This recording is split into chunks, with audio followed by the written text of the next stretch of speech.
ଯାଉଛି ମାଳିକା ବଚନ ଗାଗଣ୍ଡାରେ ଖେଳିବ ପାଣି ମାଡ଼ି ଆସୁଛି ଘୂର୍ଣ୍ଣିଝଡ଼ କରିଦେବ ସବୁକିଛି ଛାରଖାର ପାପର ଭାର ବୃଦ୍ଧି ପାଇଲା ଅଦିନେ ଘୂର୍ଣ୍ଣିଝଡ଼ ତାଣ୍ଡବ କରିବ ହୋଇଯାଆନ୍ତୁ ସାବଧାନ ମାଡ଼ି ଆସୁଛି ପ୍ରଳୟଙ୍କରୀ ଘୂର୍ଣ୍ଣିଝଡ଼ର ତାଣ୍ଡବରେ ସବୁକିଛି ହୋଇଯିବ ଛାରଖାର ସମୁଦ୍ର ଗର୍ଜନ କରିବ ଲୋକେ ଭୟଭୀତ ହୋଇପଡ଼ିବେ ଏହି ଦିନ ସମସ୍ତେ ଦେଖିବେ ପ୍ରଳୟକାରୀ ଘୂର୍ଣ୍ଣିଝଡ଼ର ଭୟଙ୍କର ତାଣ୍ଡବ ତ୍ରାହି ତ୍ରାହି ଡାକିବେ ସମସ୍ତେ ସତ ହେବାକୁ ଯାଉଛି ମାଳିକା ବଚନ ଗାଁ ଗଣ୍ଡାରେ ଛୁଟିବ ପାଣିର ଲହରୀ ବର୍ଷା ପବନରେ ଘରୁ ବାହାରି ପାରିବେ ନାହିଁ କେହି ତେବେ ଆଉ ଅଧିକ ଦିନ ନୁହେଁ ଏହି ଦିନ ତାଣ୍ଡବ କରିବ ଘୂର୍ଣ୍ଣିଝଡ଼ ତେଣୁ ଏବେଠୁ ହୋଇଯାଆନ୍ତୁ ସାବଧାନ ଭୟଙ୍କର ବର୍ଷା ପବନ ସମସ୍ତଙ୍କୁ ଭୟଭୀତ କରିବ ବଡ଼ ବଡ଼ ଗଛ ଭୟଙ୍କର ବେଗରେ ଦୋହଲିବାକୁ ଲାଗିବ ତେବେ ମାଳିକାରେ ଯାହା ଲେଖା ଥିଲା ଏବେ ତାହା ହିଁ ଘଟିବାକୁ ଯାଉଛି ତେଣୁ ଏବେଠୁ ସାବଧାନ ହୋଇଯାଆନ୍ତୁ ପ୍ରଳୟ ରଚିବ ପ୍ରଳୟକାରୀ ବାତ୍ୟା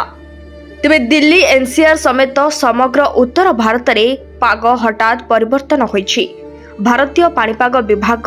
ଆଇଏମଡି ଅନୁଯାୟୀ ପଶ୍ଚିମ ଝଡ଼ ପୁଣି ସକ୍ରିୟ ହେବ ଦିଲ୍ଲୀ ଏନସିଆର ସମେତ ଅନେକ ରାଜ୍ୟରେ ପାଗ ମେଘୁଆ ରହିବା ସହ ହାଲୁକା ବର୍ଷା ହେବାର ମଧ୍ୟ ସମ୍ଭାବନା ରହିଛି ପାଣିପାଗ ବିଭାଗ ଅନୁଯାୟୀ ଆସାମ ଅରୁଣାଚଳ ପ୍ରଦେଶ ଏବଂ ଓଡ଼ିଶା ଭଳି ଉତ୍ତର ପୂର୍ବ ରାଜ୍ୟଗୁଡ଼ିକରେ ଘୂର୍ଣ୍ଣି ବାତ୍ୟା ପରିସ୍ଥିତି ସୃଷ୍ଟି ହୋଇପାରେ ହିମାଚଳ ପ୍ରଦେଶ ଏବଂ ଜମ୍ମୁ କାଶ୍ମୀରର ଅନେକ ଅଞ୍ଚଳରେ ତୁଷାରପାତ ଯୋଗୁଁ ତାପମାତ୍ରା ମାଇନସରେ ଅଛି ପାଣିପାଗ ବିଭାଗ ଅନୁଯାୟୀ ବର୍ତ୍ତମାନ ପାଇଁ ଏହି ଅଞ୍ଚଳଗୁଡ଼ିକରେ ତୁଷାରପାତ ଜାରି ରହିବ ଯାହାର ପ୍ରଭାବ ପଞ୍ଜାବ ହରିୟାଣା ଉତ୍ତରପ୍ରଦେଶ ବିହାର ଦିଲ୍ଲୀ ଏନସିଆର ମଧ୍ୟପ୍ରଦେଶ ଏବଂ ରାଜସ୍ଥାନରେ ଦେଖାଯିବ ପାହାଡ଼ଗୁଡ଼ିକରେ ତୁଷାରପାତ ଯୋଗୁଁ ଏହି ରାଜ୍ୟଗୁଡ଼ିକରେ ଥଣ୍ଡା ବଢ଼ିପାରେ ଅନ୍ୟପଟେ କିଛି ରାଜ୍ୟରେ ହାଲୁକା କୁହୁଡ଼ି ପାଇଁ ସତର୍କ ସୂଚନା ମଧ୍ୟ ଜାରି କରାଯାଇଛି ଆଜିକାଲି ପାରଦ ବୃଦ୍ଧି ଯୋଗୁଁ କେବଳ ସକାଳେ ଏବଂ ସନ୍ଧ୍ୟାରେ ଥଣ୍ଡା ଅନୁଭୂତ ହେଉଛି କିନ୍ତୁ ଏବେ ଦିଲ୍ଲୀ ଏନସିଆରରେ କିଛି ଦିନ ପାଇଁ ସକାଳେ ହାଲୁକା କୁହୁଡ଼ି ମଧ୍ୟ ଦେଖାଯିବ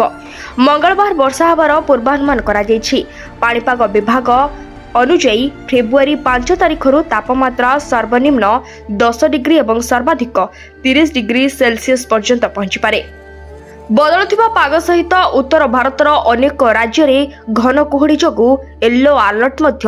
ଜାରି କରାଯାଇଛି ସେପଟେ ଘୂର୍ଣ୍ଣିଝଡ଼ର ଭୟଙ୍କର ସମ୍ଭାବନା ସମସ୍ତଙ୍କୁ ଭୟଭୀତ କରୁଛି ବ୍ୟୁରୋ ରିପୋର୍ଟ BNS ଲାଇଭ୍।